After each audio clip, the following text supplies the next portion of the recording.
গতকালকের একটা mini blog নিয়ে চলে আসলাম তোমাদের কাছে। আমার এই মিনি ব্লগে জানাই তোমাদের সকলকে অনেক অনেক স্বাগত।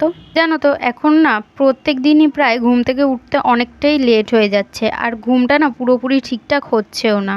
তার কারণ হচ্ছে রোজি যেহেতু অনেকটাই ছোট, আর ও তো খাঁচার ভেতর ঘুমায় না, ও কিন্তু বাইরেই ঘুমায়। তো সেই কারণে যখনই ঘুম থেকে উঠে যায় তখনই ও না আমাদেরকে খুবই ডিস্টার্ব করে, মানে আমাদের ঘুমের আর কি ডিস্টার্ব হয়। ও ডিস্টার্ব করে বলতে হচ্ছে ও খেলতে চায় আমাদের সাথে রাত্রির বেলা ও উঠে পড়লে।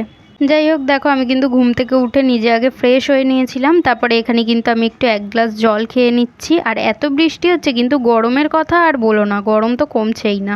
এখন আমি কিন্তু ঘরটাকে ভালো করে ঝাড় দিয়ে নিচ্ছি। আর দেখো ওখানে যেটা পাতা রয়েছে সাদা কালারের, ওটা ওখানে কিন্তু রোজই টয়লেটারে করে, তো ও কিন্তু সেরকম একটা ঘর নোংরা করে না, তাই জন্য আমাদের ঘর সেরকম একটা নোংরা হয় না।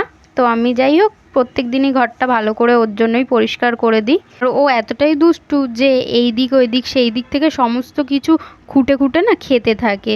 নোংরা কিছু পেটে গেলে না ওর প্রবলেম হবে, তো ডাক্তারও বারণ করেছে যে যতটা পারবে ঘরটা পরিষ্কার করে রাখতে, নোংরা যাতে কিছু ওর মুখে না যায়। কিন্তু যতটা পারি ততটা চোখে চোখে রাখার চেষ্টা করি, সবসময় তো হয়ে ওঠে না। আমি কিন্তু ঘর পরিষ্কার করে দেখো নিজেও ফ্রেশ হয়ে স্নান করে নিয়েছি।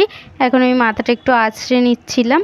আর জানো তো এখন না সেইভাবে শ্যাম্পু করাও হচ্ছে না, তার কারণ বৃষ্টি বৃষ্টি করে না আজ করব কাল করব করাই হয় না। আর এত বড় চুলে না শ্যাম্পু করলে শোকাতে অনেকটা টাইম লেগে যায়।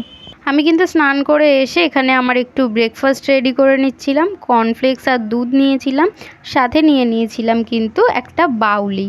আমার কর্নফ্লেক্স খেতে সেরকম একটা ভালো লাগে না, কিন্তু তাও খিদে পেলে খেতে হবে, তাই আর কি খাচ্ছিলাম।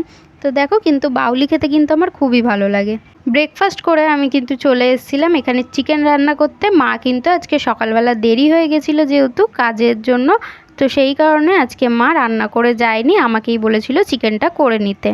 দেখো আমি কিন্তু এখানে চিকেনটাও বসিয়ে দিয়েছি, আর চিকেনটার কালারটা দেখো কত সুন্দরই এসছে। আর নিজের রান্নার প্রশংসা নিজে কি করব বলো, তাও আমিই বলছি অন্য দিনের তুলনায় না গতকালকের এই চিকেন রান্নাটা না খুবই ভালো হয়েছে। তোমরা আসলে কালারটা দেখেই বুঝতে পারছো, আর ঝোলটা কীরকম টকবক করে ফুটছিল। আর এখানে দেখো রান্না হয়ে যাওয়ার বেশ খানিকক্ষণ পর আমি কিন্তু খেতে বসে পড়েছি। দুপুরের মেনুতে ছিল লাল শাক ভাজা, ভাত, আর ছিল চিকেন। খাওয়া দাওয়া করে উঠে আমি কিন্তু এখানে কয়েকটা বাসন ছিল, কয়েকটা না বেশ অনেকগুলোই বাসন ছিল, সেই বাসনগুলো না ফেলে মেজে নিয়েছি। আজকের ভিডিওটা এই পর্যন্ত। ভালো লাগলে লাইক কমেন্ট শেয়ার করো।